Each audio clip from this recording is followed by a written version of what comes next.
The playoffs are here, and you can predict the action all the way to the finals with FanDuel Predicts. Predict the spread, the total points, and even the game-winning moments that make the playoffs. Sign up and get a $25 bonus with FanDuel Predicts. Offered by FanDuel Prediction Markets, LLC, a registered futures commission merchant. 18-plus bonus is non-withdrawable and expires 7 days after receipt. Trading derivatives involves significant risk and may not be suitable for all investors. Manage your activity with their consumer protection tools. Restrictions apply. See terms at FanDuel.com/predicts/bonus-offer-terms. Listen, all you New Yorkers. Excuse me. Taxi. Okay, man, we're looking around. This is the 77 WABC minicast. Tonight on the Rita Cosby Show, the White House referring to Democratic hate-filled rhetoric, left-wing cult of hatred, as they describe it. Hakeem Jeffries telling the White House, clean up your own house, taking no responsibility for the vile rhetoric.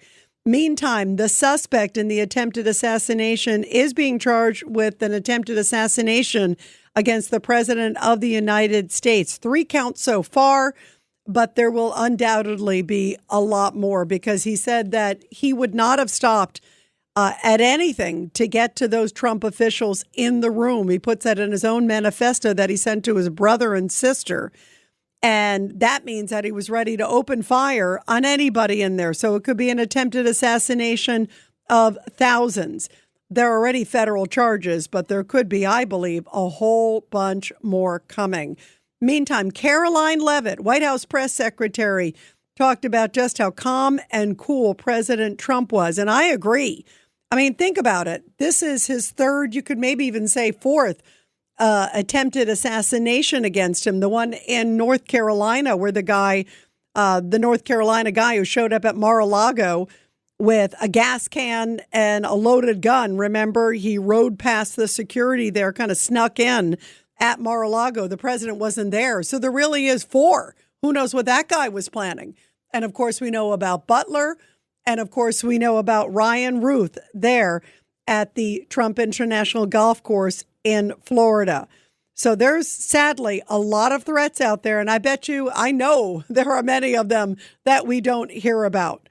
I'm sure there are hundreds upon hundreds that we just don't hear about. And these ones make the headlines. Thank goodness, in this case, the guy is taken into custody.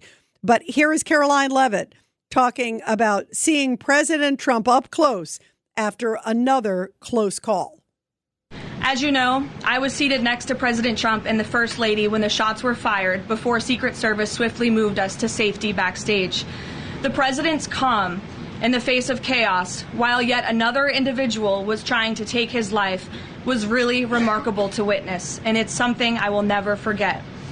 President Trump is fearless because he loves this country, and he is willing to put his own life on the line to deliver on the promises that he made to the American public who elected him here into the highest office in the land. And while we are blessed to have a fearless president, we should not live in a country where such constant fear of political violence permeates our society every single day. I mean, he was absolutely calm. And in fact, after the shots rang out and then they figured out, okay, he's a lone wolf. That's what they believe. He's in custody. After they felt the threat was neutralized or diminished, not completely neutralized, even though he should have been neutralized, that's my feeling, but completely diminished. Well, then President Trump was still hanging around there at the Hilton, ready to go back on stage. The fight that we saw when he pumped his fists in Butler, Pennsylvania. That's President Trump. I mean, who else could handle that? Yet President Trump was like, no, we're going to get out there. We are not going to stop our way of life. We're not going to let these people stop us in any shape or form. We're going to get out there. We're going to have an event that's honoring the First Amendment with all these members of the media and all these members of the cabinet. And yet the Secret Service was like, I don't think that's a good idea, Mr. President. But he was all ready to go, just like in Butler, the famous scene with him pumping his fist right after he literally took a bullet that, shaved his ear. I mean, this guy is remarkable. Who else has that kind of resilience? I can't think of anybody on the face of this earth that has that kind of courage and that kind of wherewithal. And yet, if you listen to the ladies of The View, I couldn't believe this. Ana Navarro comes out and sort of suggests that this was staged, almost like, and I think she made similar comments right after Butler, too. There were some comments like, oh, I'm not really sure if he really was shot in the ear, as if it was like a make-believe, like it was a movie. What, like the bullet just happened to fly by? And you could even see it. My buddy Doug Mills, who is the photographer there for the New York Times, who covers the president, he's the guy who got that award-winning shot of the bullet like whipping by. But what, that I guess was all staged in her mind. Remember? They were making it sound like he didn't really have an attempted assassination at that point. And boy, we all saw what happened there. And then this one too. I mean, you could tell there was shock over everybody's face. It's clearly not staged.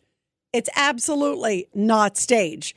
And yet Ana Navarro actually went there right after the shooting. Take a listen.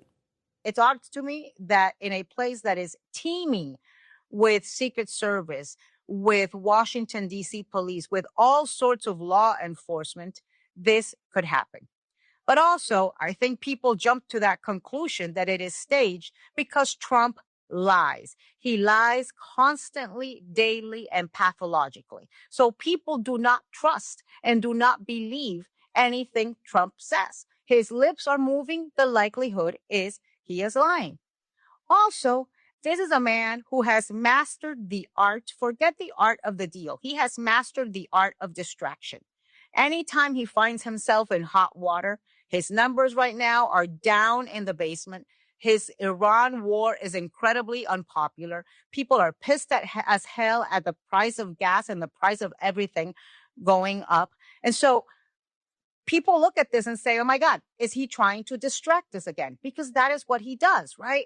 He posts crazy things and he does crazy things and says crazy things to distract us from the Epstein files, to distract us from his horrible numbers, to distract us from the failures and incompetence of his administration. What a shameful comment that he's trying to distract from dealing with Iran. So he's going to get some guy from California to drive across the country and stage an assassination attempt. I think it doesn't get more pathetic. Just look at Melania's face, which is on the cover of New York Post and many other papers across this country. You could see it in her face. Her jaw dropped. It was like, whoa, whoa, whoa, whoa, what's going on? I mean, there is no doubt this was real, but they don't even want to give him credit for that his life is clearly under attack more than any other president. Here is also Rosie O'Donnell, because she went even further. Good old Rosie. And it's so good when you don't want to watch the news about fake assassination attempts or what they're calling an assassination attempt. Somebody decided it shouldn't be a high security event with everyone in the cabinet there, and the president and the vice president and the first lady and, Congress people in the cabinet.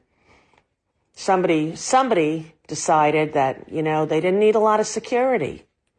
And who was that decided they didn't need a lot of security? I wonder who decided that and when and how they decided that with all those people there. It just gets more ridiculous every day. It really does. And, I think he's forgotten how many times they've attempted this. The things he remembers and the things he chooses to forget. I'd like to forget what I just heard. I mean, that is so bottom feeding that she would actually believe that this is a hoax, that this is a setup. No remorse, no sadness. I would never want to see any sort of attempt to anybody, let alone a president of the United States. We should all be offended, no matter what political stripe you're on. This is our country and this is our president. And a threat to the president is a threat to democracy, and it should be treated as such.